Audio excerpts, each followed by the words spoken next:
What's up, everyone? Welcome back to another episode of MIDCONVO. I know I'm excited for every episode, but I'm really excited for this one. This is the one. Yeah, like we have my good buddy, Ryan Cal, on the podcast today. He's a cinematographer, DP, and YouTuber, and he has a lot of gems to share. If you follow Ryan, you don't hear him talk on a mic like this too often, I would say, on a podcast. So super privileged, and I'm just grateful that he's able to come on the podcast. What are we looking forward to today, Paul? Yo, we're going to unpack a lot of things. I'm excited to hear what you've been working on. I know that we have some listeners that are probably wondering what happens behind the scenes for Ryan Cal. And then, man, we're just excited to be on the mic with you. But first off, let's roll that intro music.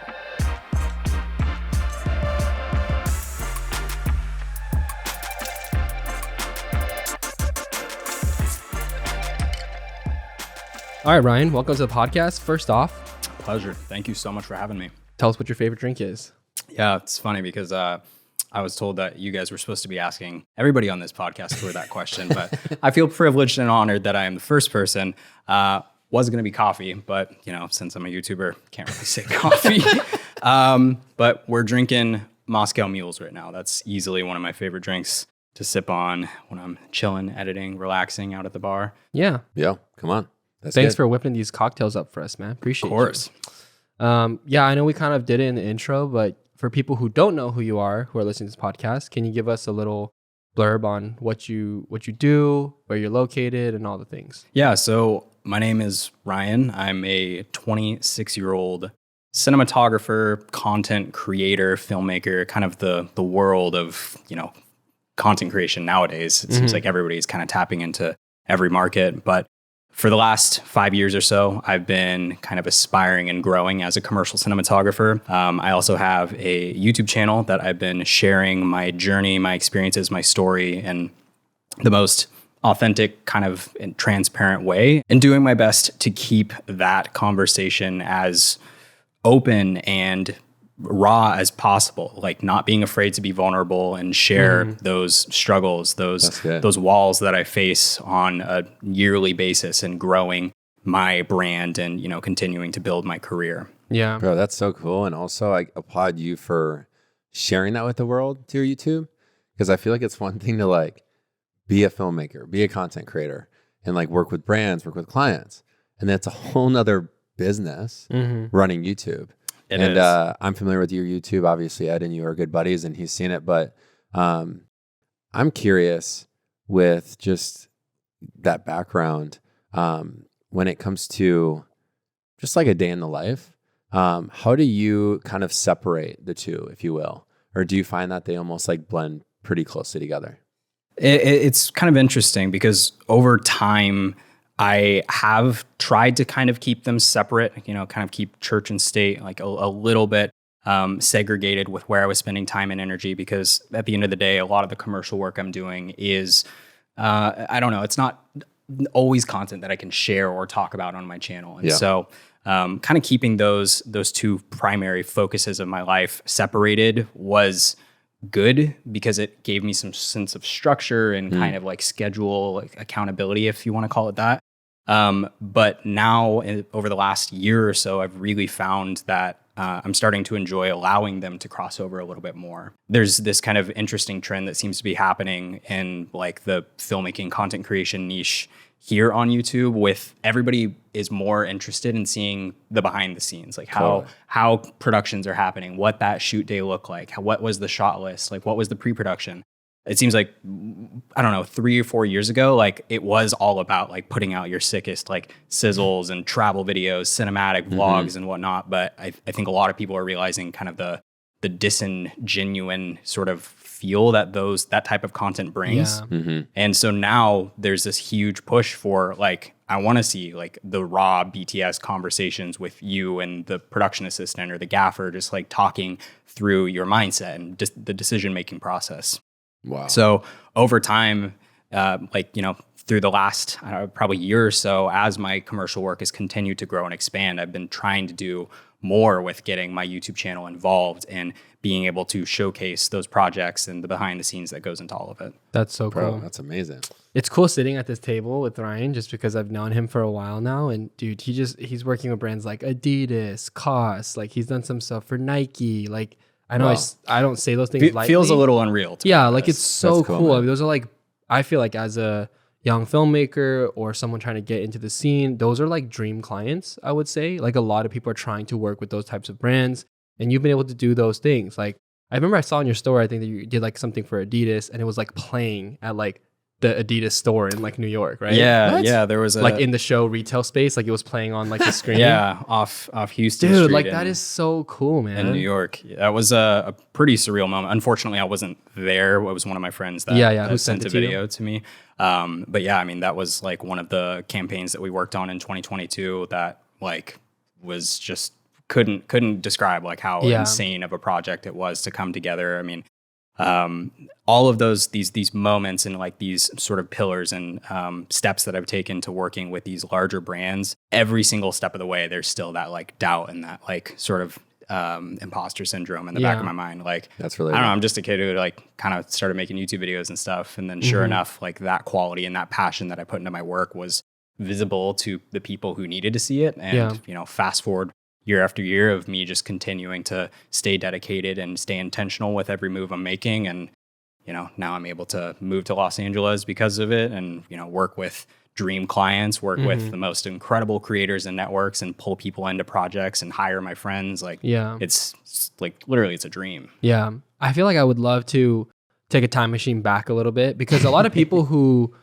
maybe recently have followed your work, because I'm sure there's a big audience of yours that have been riding with you for a while, and Yeah. you know, they've seen your growth, but there's also probably a big chunk of it where they come to your Instagram, they come to YouTube, like, oh my gosh, this dude's crushing it. Like, but I know that you've gone through quite a bit of growth yourself over the last couple of years. And I know that you're from Portland initially. Yep. Can you like just take us back a little bit? Like, how did you pick up a camera first? You know, like what is Yeah. that transition? Like, obviously you didn't like be like, I'm gonna do video one day and then grab a red and then start just filming this stuff with Adidas and Nike. No, Like, not there's- at all. There's like a progression there. So can you take us back a little bit during the early stages of you getting into content, getting into video? Yeah, so it's funny because at the very beginning, you know, the first time I ever picked up a camera and kind of just like became interested with the idea of, you know, taking photos or recording videos, there was zero intent or like goal to have a career in it. It was like purely a hobby thing. Growing up, I was the type of kid that was always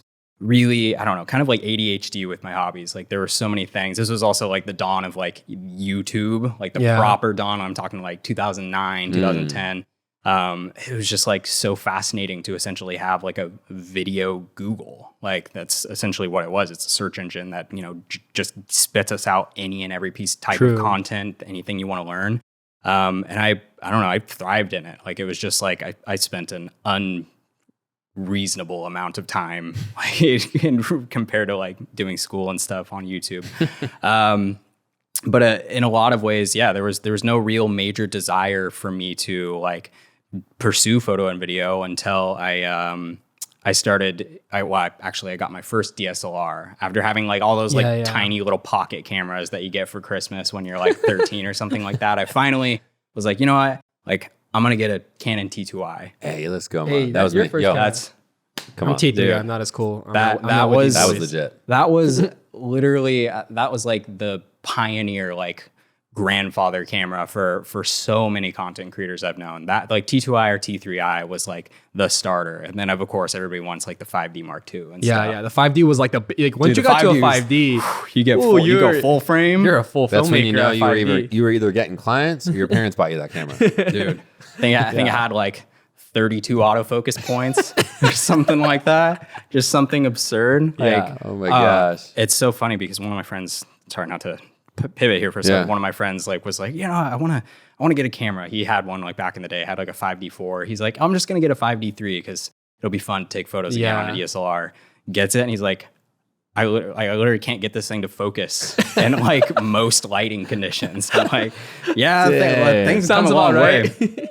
That's awesome. But yeah, getting back to kind of my start after getting that T2i and realizing like, wow, there's like, I can genuinely craft like a photo to like have a certain amount of depth or separation or a certain amount of contrast. Like Yeah. I can change the position of like where I'm shooting relative to light and get just such unique angles. Like, I don't know, it really quickly kind of became exciting to me. And I went through high school doing a lot of like senior portraits. Like that's a pretty common thing. I think a lot of us get into. You have all the friends that just want some good photos. You of course have a DSLR, so why not?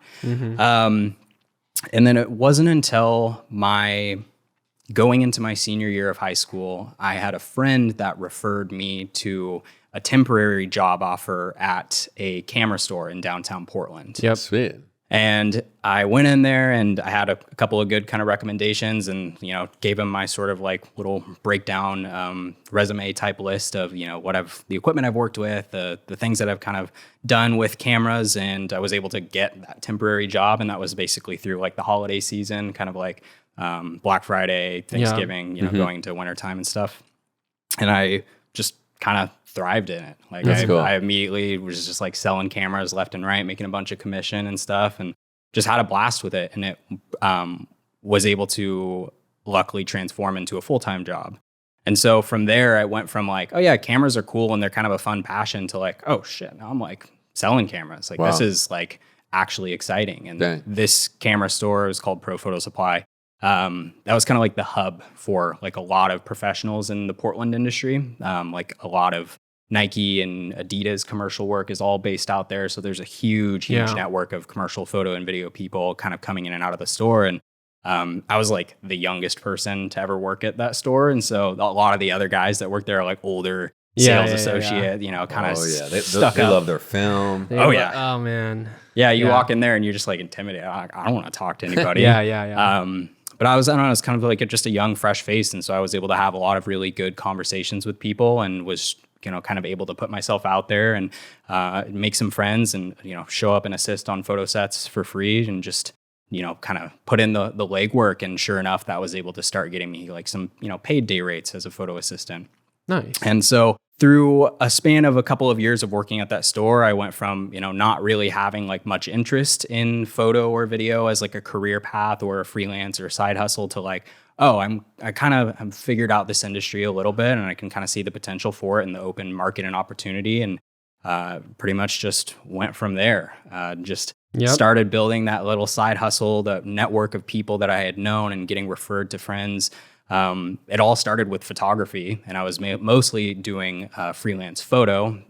But right around that time was also kind of like the dawn of like the YouTube vlogs, the cinematic daily vlogging in like 2015, 2016, like peak Casey Neistat era. Yo, come on. That was like the time. Blue and teal everywhere. Oh yeah, you dude, like how to color grade with LUTs, like that was like the birth. Oh man, warp stabilizer in Premiere. Like, hey, wait, I'm still on that, bro. Oh, come on, man. You don't I have a question for you real quick. All right. When you're working at the camera store and you're, doing photo assist jobs, you're literally taking on anything that you can just to get, that experience and network. Is that when you're like, all right, I'm going to work at this camera store where I have consistent income while I'm also building that freelance side of my, passion, so then I can eventually take that leap? Because we have a lot of listeners that are maybe trying to take the leap to full-time freelance or trying to leave their 9-to-5 in order to pursue what they're passionate about. I'm curious what that looked like for you.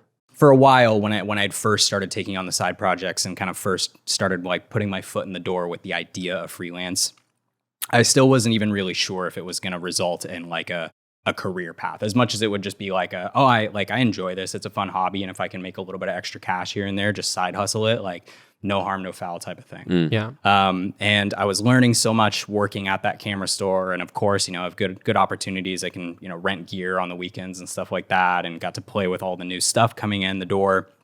But I was kind of frankly happy and pretty content with working that like 9-to-5 job. It wasn't until I started that YouTube channel and kind of started posting some of my first, vlogs when I was doing some photography shoots. The old Ryan Cal vlog. Go hit hard. You gotta go watch those. The OG vlogs. Wasn't daily vlogging, but vlogs. The vlogs, the cinematic vlogs.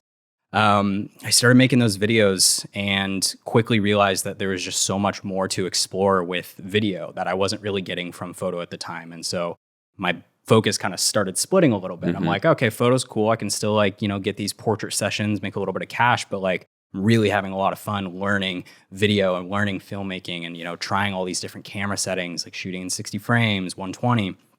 And with that kind of start of my YouTube channel, the current channel that I have today that, people are following me on, as it started to grow, I started realizing like, oh, wow, like there's a lot of potential here. There's like sweet. this social media and the personal brand stuff started growing fairly quickly. And it actually, ironically, kind of got to a point where my boss at the camera store was noticing that I was, kind Growing, of taking yeah. advantage of a Sean lot of tired, renting all the gear. there's some stories, but yeah, hooking definitely. friends yeah. No, I mean, and to continue that, I ended up getting fired. Yeah. Because to them, it definitely seemed as though I was had more interest and energy going into this side business that I was working on, and I was really involving myself in like the photo and video community than I was performing like at the store, at the day job. that's There's some more backstory to that, and that's a story for another There's time. actually a but YouTube video, I think, if you want to go. I did do a Yeah. video kind of breaking down, Which is interesting. some more of the nitty gritty of what happened, but that was honestly one of the biggest blessings of my entire career. So cool. I hadn't really been in a position where I was really challenging myself or pushing myself to make that jump into freelance and really take it seriously and begin to unpack like, oh, what could this look like to become a sustainable, career path. But I definitely had the passion for it. I had the expertise, and I was learning very quickly. I was developing a really amazing network of people because of the camera store, and also through social media. That's how I met Edward. It wasn't really too far after this time that I met Ed.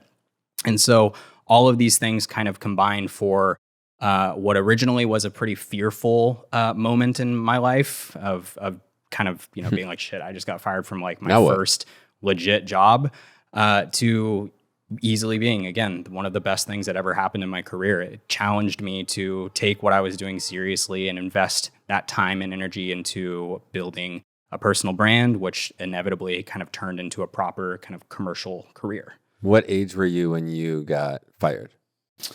That was 2017, which meant I think it was 19 or 20. Okay. Pretty young. Yeah. Right You're still around pretty in young, there. Okay. Cool. Yeah. I think that's just helpful for context. 'Cause, Yeah. man, it's cool to hear because you were put in a spot where you're like, all right, I'm going to be able to spend more time on what I'm building, that you were building alongside that job. Yeah. And I think it's just cool to hear kind of how you took that leap. That's sweet. Yeah, and I think when I look at your career, one thing that I've noticed is you've never quite really went full in on YouTube, like where all your eggs are in that basket. Yeah. You've always kind of cultivated like video. Once you've gotten to that point, you like cultivated video, continue to get better, like rigs, then bigger rigs, then more bigger projects. Like you never went full on one side. You also never abandoned the YouTube channel. You'd always like come back to the YouTube channel, even if you took a little break. Yeah. There's one video that like really sticks out to me, which maybe goes into like the next stage, I would say, in like your career, is you made a video on YouTube on like perfectionism. And like that video literally went viral. I think it got like 1 million views. Right? Yeah, that was like my first video. And it was like a short film style too. It wasn't off. Yeah, it was one of those kind of like 5-minute kind of, inspirational short film kind of cinematic pieces that were kind of popular right around that time. And yeah, that was my first video to ever do above like 6-figure views. Like I think within like 2 months, it was like over 500,000 or something like that. Yeah. So for me at that time, that was like monumental. That was coming right out of a really big kind of creative rut that I had. And I hadn't really been posting on YouTube at all for like over 6 months. So it was like the biggest break of time that I'd ever done. And so that was a topic that was weighing so heavily on me and was definitely holding me back, was just this overwhelming sense of perfectionism and my sort of inability to get myself out of that sort of toxic headspace and just create something like how I did when I first started. And coming out of that to create this little film that at the end of the day was mostly just feelings I wanted to get off my chest, to have that like resonate with hundreds of thousands of people. And basically it created a giant growth spike. And I was able to gain like 25,000 subscribers in a span of like 3 or 4 months. Mm-hmm. Having that many people like connect and resonate with something that was like so personal and felt like so, felt so alone, or I felt so alone in those feelings. Having that much positive response and people saying this is exactly what I'm going through, like completely shifted my entire perspective about how I wanted to approach creating content and how I wanted to continue to share those vulnerable and authentic stories. Yeah, and I feel like there's such a big lesson for anyone listening in that, because like as a content creator, and like we've all dealt with this, but there's some major lows and some major highs. And for me, what's fascinating about that portion of your career is that one of your biggest highs came immediately after one of your lowest lows. Yes. And a lot of people, though, when they hit that lowest low, they give up. They're Yeah. like, this isn't for me. But at the other end of that, if you just stick with it, you just never know like what's going to come after. And I feel that was a huge turning point for you. Absolutely. After that portion though, like after the viral video, I feel like a big question, maybe this is just selfishly, like in the video space, a lot of people wonder, okay, I love YouTube. I'm kind of good with like these Sony bodies. Like, how do you break into production? How do you break into getting a bigger rig? Actually embodying that title of a DP and like cinematographer. I know that was like a blurry, like probably a couple years for you because it just was like you're growing so fast. Yeah. But if you could like go back a little bit and maybe pick out a few very pivotal things that you feel like were intentional in that part.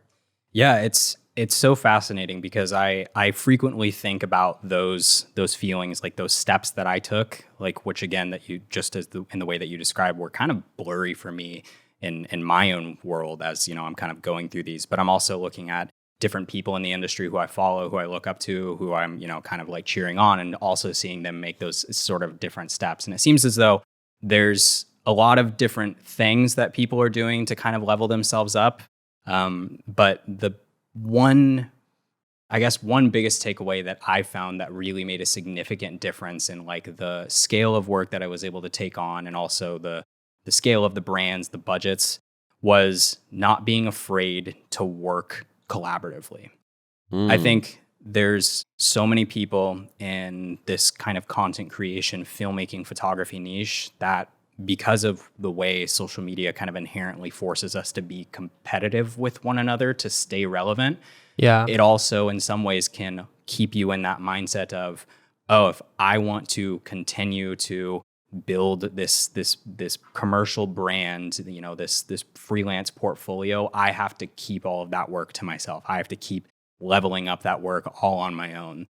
And the idea of potentially involving other people in your work or sharing or splitting budget, like there's certain ways that can feel like you're giving up something, like you're allowing another person to come into this project and work with you, but like, okay, maybe that kind of takes away from some of the credit that you deserve or the weight that project may hold in your portfolio.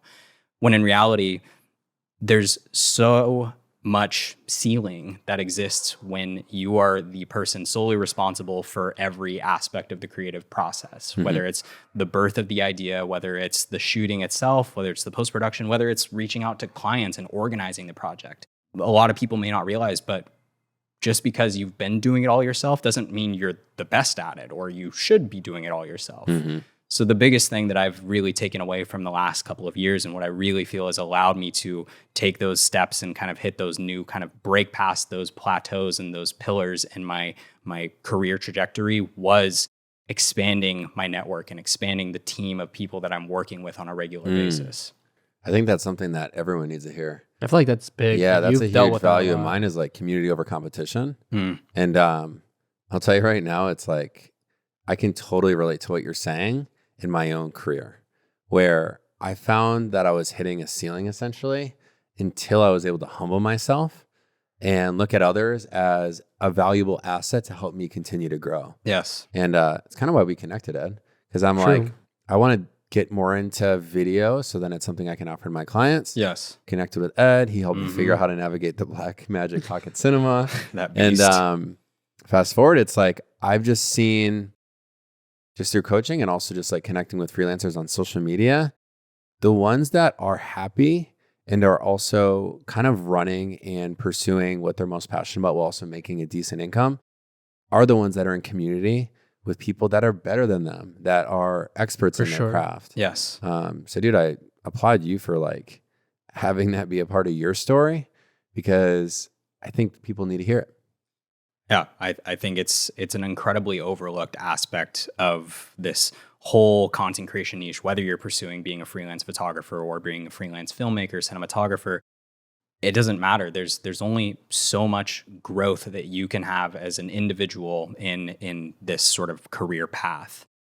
It's so deceiving, because when you're working on social media and you're building your personal brand, you're developing your Instagram, maybe you have a YouTube channel, that growth truly does thrive when you're like the singular voice and the singular person pouring everything that you have and like putting your entire character into that. And so it becomes really easy to get kind of tunnel vision with, oh, if I'm working on a project, whether it's for YouTube or whether it's for freelance or commercial clients, like I got to do it all. Like I got to write the script. I got to handle all of the communication. I got to do the editing. Like if I shot it, like of course I want to color grade it, but Yeah, bro, like it's like Sorry, relatable filmmaker relatable thing. drop a real fact right there. What? You got a colorist for this? Like I'm trying to color grade my own footage. I know. It's so funny how it works that way, but the moment that you allow that creative process to become a collaborative effort and that you can involve other people who are also experts in each of those fields, join in and create a team, that's like where not only you have the most fun working, but you truly will be able to level up the quality of the end result that you're all working together to produce. Dude, I feel like that's fast. That's a golden nugget right there. Team building. One thing that I think a lot of people that I sometimes talk to deal with is, for some reason, like they have the tools, they have maybe the team, they have good surroundings, but like when they wake up out of the bed in the morning, they just cannot like work. Like for some reason, there's like this invisible wall, like mentally, they just like can't get productive. They can't push through. Like they just waste their day maybe doing something. And at the end, they also self-sabotage. Because like, oh my gosh, I just wasted a day. And then you just like snowball like into that feeling. And like, I'm just saying this because me and Ryan have had a lot of conversations off the mic. Yeah. And I know that Ryan has pushed through a lot of some difficult times, like going through productivity and like getting back on track. And like, I really admire his ability to like push some of that away to still level up in his career. But can you share some insight on like how you've been managed to like push through some of those like mental barriers, I guess, now currently, or even like not even that long ago in your career? Yeah. I think one of the biggest things that I've come to realize about myself and the way that I tend to work and stay motivated and stay inspired to create is when I go too long working on projects that have not a lot to do with my own ideas or my own sort of inspirations or things I'm excited about. Like for instance, when I'm doing client projects where I really don't have a lot of input on that creative concept, you know, I'm just getting hired as the cinematographer for the day, or I'm getting hired to do, you know, post-production on something, or I'm doing YouTube videos on my YouTube channel that are sponsored content. You know, a brand is interested in working with me, so I'm doing a concept or a dedicated piece that's solely about that brand's product or service. I find when I do too much of those things and my own ideas, my own kind of internal motivations and inspirations aren't put into that creative effort, I start to get into that burnt out mindset. To the point where, yeah, I will have those mornings where, you know, I sleep in a little bit and then I procrastinate on getting started on the work to begin with. And then by the time, you know, 2-3 p.m. rolls around, I'm Jesus. Someone just ran into the door. Dude, somebody just took a gear cart and just said, yo, we got to get one of our camera ops on that person in the hall. We're going to have security. Can you imagine, like, just if you're listening to this in the audio file, it's just like we're all deep in it, and all of a sudden it's like, geez, there's some disrupt. There was some sound design in there. Oh man. You're saying like 3 p.m. would roll around, and there are times where like 3 p.m. would roll around, and I still feel like I haven't gotten anything done. Yeah. You know, I have this like deadline that's, you know, the following day, end of day, and I know I have at least 8 hours plus worth of work to get done on this. Those are the moments, those are the times where I feel, like I can start to lose my focus, start to lose the end goal in mind of what I'm doing, you know, why I'm putting in all these hours to building this brand. So on the backside of that, what I have realized has helped a lot is allowing myself 1 or 2 projects throughout, any given month that are purely unrelated to anything that I'm doing or working on for a brand. That's just purely out of my, kind of own random ideas, no matter how abstract they may be. It might not even be a video that ends up living on my channel, or maybe it's just going out and taking photos, like of a very odd subject that I've never really shot before. Giving myself those opportunities to create purely for myself and not for anybody else has been what's allowed me to stay excited to work every day and keep, working this 24/7 schedule. That's awesome. Dude, I think what's cool about that is the fact that you have experienced what we're talking about here by being in projects where you don't really have that creative control. That's cool to hear, because most people's story is that, they don't have client work coming in, and that causes them to almost be like, what the heck? What do I do? How do I continue moving on when no leads are coming into my inbox? Yeah. But I can totally relate with that, because hearing that you started with portraits, and then I'm sure you've shot everything and anything up until a point where you're really able to start working with brands that you feel like, we're open to that creative input. I'll be honest with you, every single year I kind of have this moment where in December, I'm like, okay, what is next year going to look like? It's almost like a pulse check, if you will, with my own inner self, where I'm like, what is going to fuel my happiness next year, regardless of the money? Because I'm totally with you that I think if you're doing work right now that you're not passionate about, if you're working at a job that you're not passionate about, it's going to absolutely hinder the crap out of your growth, not only in your business, but also in your personal self, which bleeds into your relationships and so forth. So, man, that's so relatable. I feel like we've grown up kind of together in a way, because we got married around similar time. Like, you guys recently got married, and I got married. I feel like a big part, there's a lot of big changes happening for you in your life. Like, you just moved to LA because you're normally from Portland. You lived in Vegas for a little bit for a job as well, right? I did. So like, that was like a whole Henderson? Really close. Hey, that's like a lot of moves.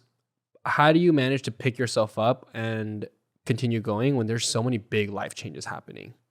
Man, that's a tough one, because I feel like each chapter of my life and, kind of these incremental steps I took from, originally growing up in Oregon, kind of in and around the Portland area, to basically accepting like my first salaried job, which was working at a marketing company down in Las Vegas, where I was doing, full-time video work and video producing for that marketing company.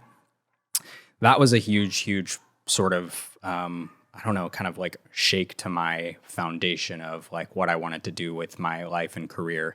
The birth of that and why I ended up moving away from home, that was right around the time just before that 6-month break that I took on YouTube. I hit a point where I was honestly just kind of struggling with my own internal kind of creative self and feeling happy with the content that I was putting out and the quality and sort of the I guess expectations that I had for my own self. And I was at a point where I was so, I guess, annoyed with not really being sure where the next paycheck was coming from that I ended up kind of caving and just saying yes to a full-time job offer doing video.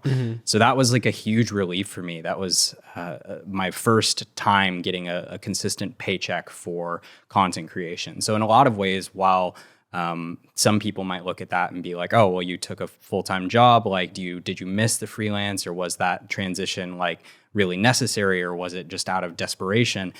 I don't really think it was at a point where I was afraid of not making enough money, but I just wanted to take the pressure off of myself and not have to be responsible for every single decision-making process to build that freelance career.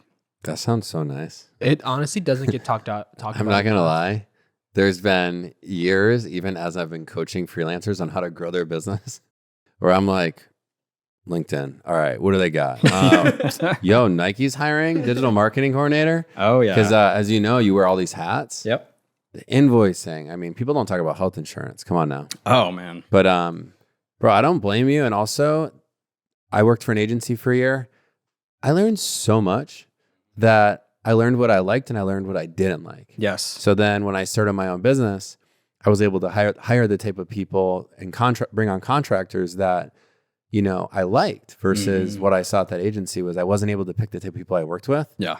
And, you know, that's kind of the, that's kind of the teeter-totter with the pros and cons of working at a company or an agency. Yeah, exactly. I definitely feel like I like that over the last couple episodes, I think something that me and Paul have been focusing on is it's sexy to say like, go freelance, like make your own money, be your own boss, like make 6 figures. Like that's all cool. And that's all possible. And like, that's what we're all doing.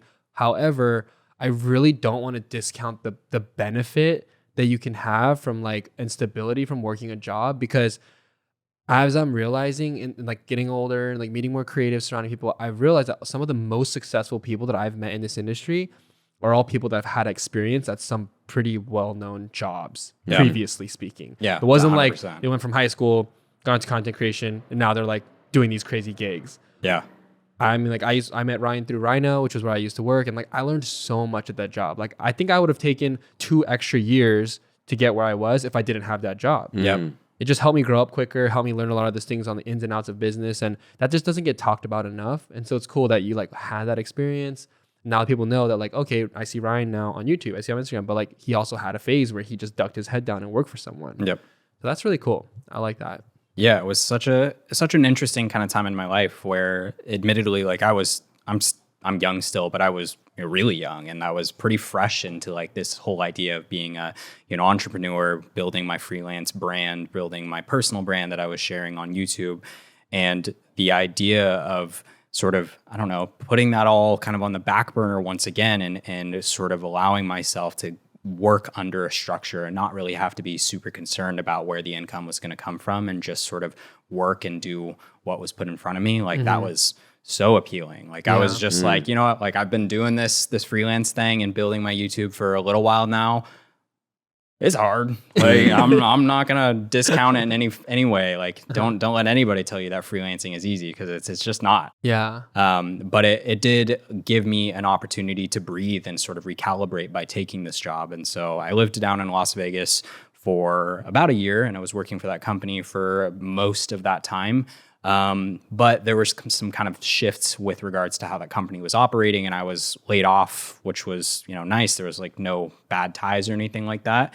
But I had at that point, saved up a good amount of money from working that salaried job, and felt pretty good to have some cushion to put under myself to kind of resume back what I was doing with YouTube and my freelance work. And just around that time is when I had kind of come out of my little YouTube 6-month shell that I was living under, and posted that video about perfectionism. And it just immediately kickstarted like a whole new era, if you will, of excitement for just pursuing content and doing what excites me and keeps me inspired. Don't you just love when the algorithm is like a buddy? Like, you've been taking Every off once in a while, man. You've been taking off like a couple months, and you come back and you're like, dude, I don't know if this video's gonna do well. Dude. And they're like, well, come back. I'm gonna give you some engagement. Like, dude, it's so funny because I genuinely feel like sometimes some of the... I mean, I can't relate, but yeah, that's cool. I know. But like sometimes when my favorite creators take breaks and they come back, and I'm like, the algorithm is so good because it knows that there was a lot of people that used to really love that content, and it puts it back in front of them. It's like Casey. Like when he came back to YouTube, everyone's like, oh my gosh, like Casey's back in New York making vlogs. And it's almost like YouTube knew that and was like, everyone watch Casey's just vlogs. Stick it all out there. Which is so cool because a lot of people, I wouldn't say even at any level, they think they need to be relevant every single day, like 365 days in a year, like show up and be relevant. Yeah. But there are times people take breaks, and like, it's okay. People are worried, oh my gosh, the algorithm's going to forget me, and like all my followers that I build will be for nothing. It's like, I feel like there's some truth to that potentially. You maybe have to work a little bit harder to get back to maybe that consistency, but it's cool to see when you came back, like your YouTube follower, all those OG followers are like here for the vlogs and stuff. They were still there. Yeah, dude, it was a pretty incredible kind of surreal feeling when that had happened. I'm like, I went through a lot of sort of battles with my own self with that exact struggle of the idea of feeling like if I'm not posting at a minimum of like once a week, like I'm going to lose all sense of like relevancy with my audience and community. Like people are going to surpass me, that fear of comparison. You're seeing all these other people who are like hustling out daily videos, and the fear of not being able to stay up in that sort of momentum was like pretty paralyzing in a lot of ways. Yeah. But having that video kind of sort of kickstart the comeback made me realize that there's so much more value in creating content that is truly authentic to yourself and your person, your character, and the story you're trying to tell. That's really good. What Quigley was saying, it's just kind of Yeah. cool. It's like the authentic part is such a big aspect. Authenticity is everything. Dude, one thing I was just thinking about is you moved here from Portland, and I've had a lot of freelancers ask me and Ed, just like offline through the DMs, like, hey, do you recommend moving to a big city in order to be more relevant? Oh, that's a good question. And I'm curious what your thoughts are, because how long have you been here? We've been here now for just about 5 months. Okay. So pretty fresh. And obviously you've been here, even when you lived in Portland, you'd fly in for like gigs and stuff. Yeah. What are your thoughts on that? And then also we'll kind of get to where you're at now and like some of the projects you're working on. It's a difficult question to answer for every person. Obviously, everybody's career path is extremely unique. You know, the network that people have built up, you know, the client relationships, you know, what type of equipment and crew that they work with, or if you're a completely independent, you know, solo content creator.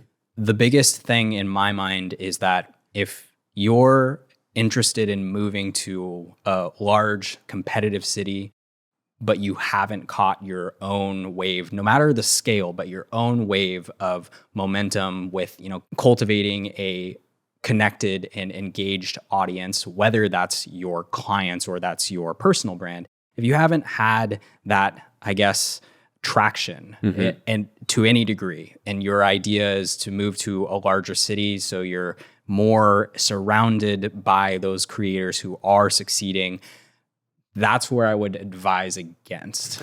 I think That's a gem.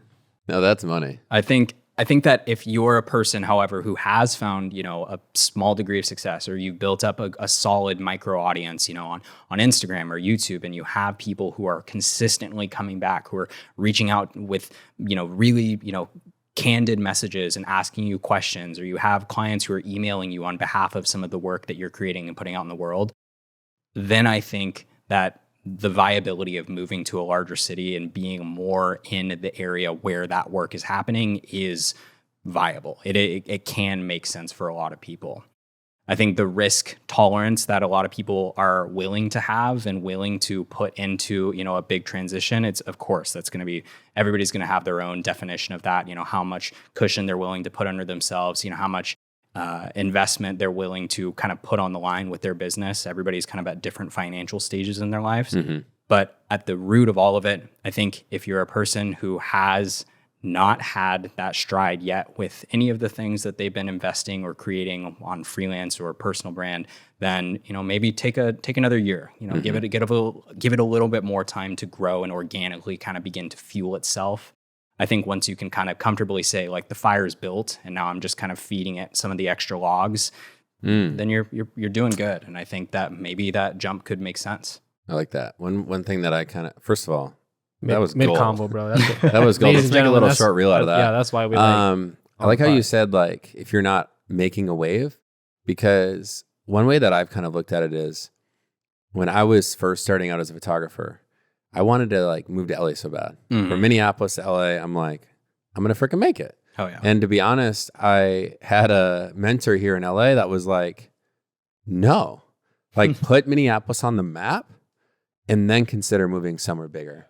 And I'm so glad that he gave me that advice, because the years that I spent in Minneapolis, grinding, hustling, really building up my name as like a brand photographer, helped me so much, where I actually ended up finding myself flying out to LA for gigs because of like the traction that I had built locally. Yeah. So I don't know. I feel like that kind of goes hand in hand with what you're saying, where, let's be honest, there's filmmakers out there and photographers and videographers that think moving to LA, moving to New York, moving to any big city is going to all of a sudden produce more output.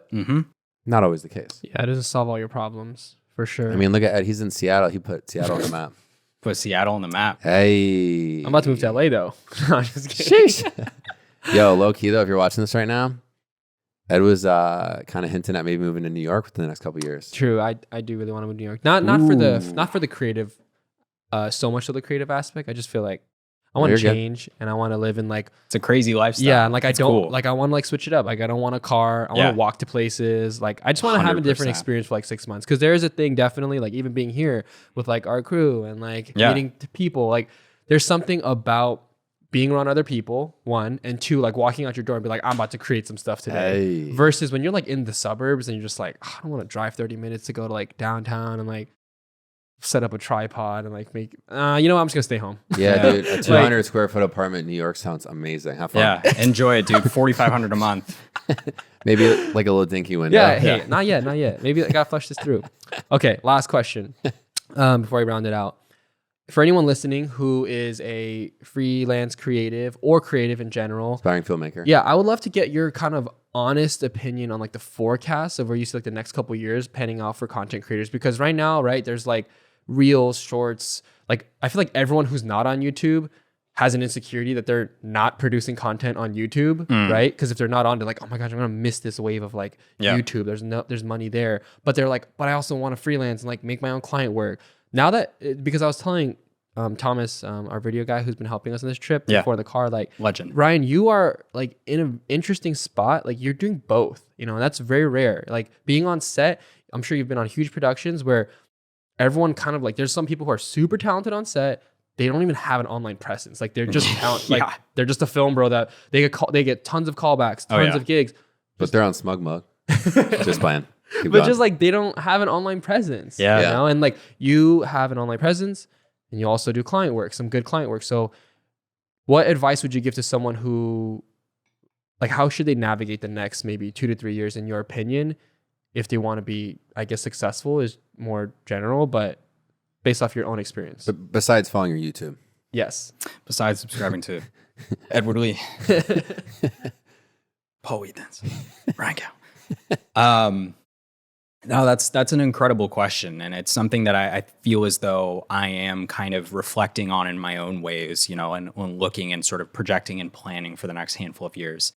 The one thing, the biggest takeaway that I feel like I really have that has really helped guide me over the last couple of years as the world of content creation has seemingly just like nonstop evolved. You know, it's left and right. It's like brands are dumping stupid amounts of money into literally sub 10-second vertical content, which like, is crazy. It just blows my mind. Like the idea of like Instagram content, especially like video content, thriving and being like a general like staple in what brands are interested in putting marketing budget. To think of that 5 years ago, I would have been like what? Yeah, totally. Like there's no point to that. Like there's not going to be any like ROI for these brands, but it's such a huge ask nowadays. I think over the next 3 to 5 years, short form content absolutely will stay. Like I don't think there's any sort of chance of it losing its momentum and traction, because at the end of the day, like people's attention spans, when they're scrolling on their phones, when they're on their laptop, it's like so much shorter than you could ever imagine. And so brands to continue to put themselves in front of people at like the highest volume possible, turn out the most amount of impressions per second watched, like short form content is gold for them. Like that's literally like it's literally like a hack for marketing nowadays. Yeah.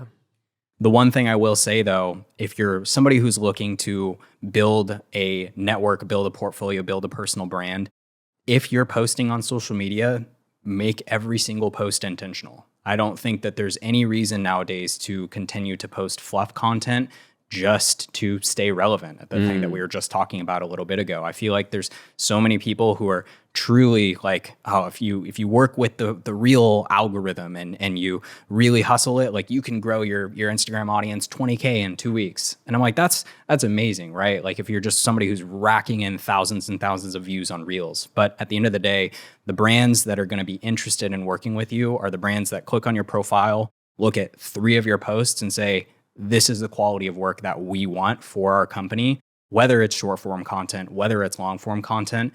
So be intentional about every single piece that you're putting out public to the world, whether it's your portfolio or whether it's just an Instagram story. I love that because you just broke it down. It's like, it's got to be intentional. It's got to be authentic. And in a way, it's got to be strategic. Where if you're going to chase trends and you're trying to be noticed or get noticed by agencies or other people that might be hiring you for projects, you're going to miss it. And I think trends are the things that always disappear. But like you said, it's cool hearing like you calling out short form is going to live forever, because it reminds you of like Gary Vee's videos where like he'll always post videos from 5 years ago. Yeah. Where he's like, listen, call it out. This is going to be trending in like 5 years. Yeah. You're totally spot on with that. So I think that's money. Dude, that's awesome. It's so cool to have a conversation because I know that Ryan has a YouTube channel, but I mean, I make YouTube videos too, and it's really polished, right? Like you're cutting the A-roll, cutting the talking head. It's so cool to talk to my friends like in this candid fashion. We're like on a conversation. Oh, it's amazing. Bro, like when I was coming up as a creative, like I wish there was conversations like this that I could tuned in on, you know, because all these things that are in my head. I'm like, how do I do this? This is so stressful. If I could just hear to someone like Ryan's life and see how he got to that point, I find that very insightful, even for myself at this level. So, dude, is there anything else that you would like to say on the mic that you maybe haven't, or do you feel like you covered it pretty well?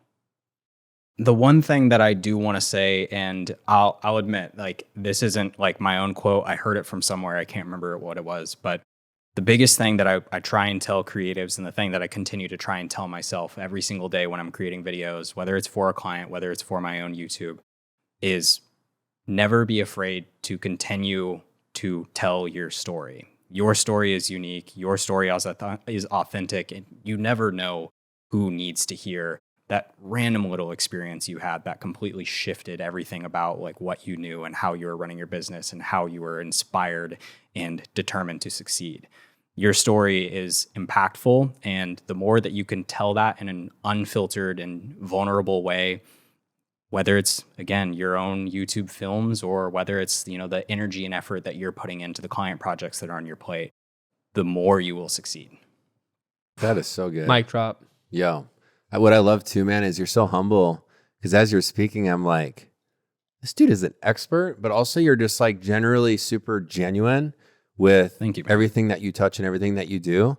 And I'm not surprised that your YouTube following and your social media following is where it's at, because you've let people in on the process. Yes. So like what you're saying, let people in on the process of what you're going through, of what you're doing, the challenges that you face, because most likely people are going to see that and grab a hold of it and be like, well, I can relate. Yeah. But being authentic, I feel like, is the common theme that we've heard on the MIDCONVO. Yes. As we've been in people's homes and spaces. And I appreciate you letting us in your home, because it's one thing to do it over Zoom, but it's another thing to like be in person and even like get the tour of the hot. Come on. If you guys aren't watching the video version of this, you have to, trust me. For this one, the lighting is prime. Like you have to watch it. Oh, we had a good time. I mean, these boys roll through, you know, me and Ed have been buddies for forever, and we've never done a podcast together. It's so crazy to think about. There couldn't have been a better time to do it, in my opinion. Like, this is great. I feel good about the timing and like we're doing the podcast. And Ed, I'm glad you pulled out the tiny beanie for this one. Because you'd be looking good. You're looking fresh expose my with the little Carhartt beanie like the hipster Carhartt beanie. All right, dude. Where can if people want to find your YouTube channel, want to find your work, or if there's any place you'd like to send people, like where can people find Ryan? People can find me here on not here, because this is on here, digital medium. Yeah. Generally speaking. People can find me over on YouTube. My YouTube channel is Ryan Cow. You can also find me on Instagram, stay a little bit more in real time with me, try and do my best to post on there and be active on stories. But I wish I had a proper portfolio for everybody to go check out. But that's actually one final thing that I wanted to touch on, is that I think a lot of people put a lot of emphasis on having like a very proper, dialed, polished portfolio. And in a lot of ways, people will hold themselves back with accepting certain types of work because they don't feel like they have like a perfect, you know, refined portfolio with the quality of work that they're chasing. But at the same time, everything that I just said a little bit ago about being very intentional with everything that you post and share on social media, and that's the way that I think a lot of people are going to find success in the coming years. For me, I haven't had a dedicated portfolio or a proper website or a reel really at any point in my entire career. My YouTube channel and the brand and the Instagram and everything that I've created has acted as that and has allowed me to, you know, obtain these clients and continue to grow and build. And so the intention and the passion and the authenticity that I put into all of it has paid off. And so if I can preach one message to anybody, it's be authentic and be intentional. Yeah, don't worry about that portfolio, dog. Because Yo. people be stuck in that phase for sure. That's good. And that could be huge. That could be a really hold you back. I think what you just said is so powerful because someone needed to hear it. Okay, I don't have a website either for like the last 6 months. Yo, you and Ed both. No website gang. But yeah, we're going to drop your information in the description of the podcast episode. Drop us a review and also give us 5 stars if you found value in this episode. Ryan, we appreciate your time. It was a good hang. And let's kick it now. All right. Thanks for tuning in. All right. Peace.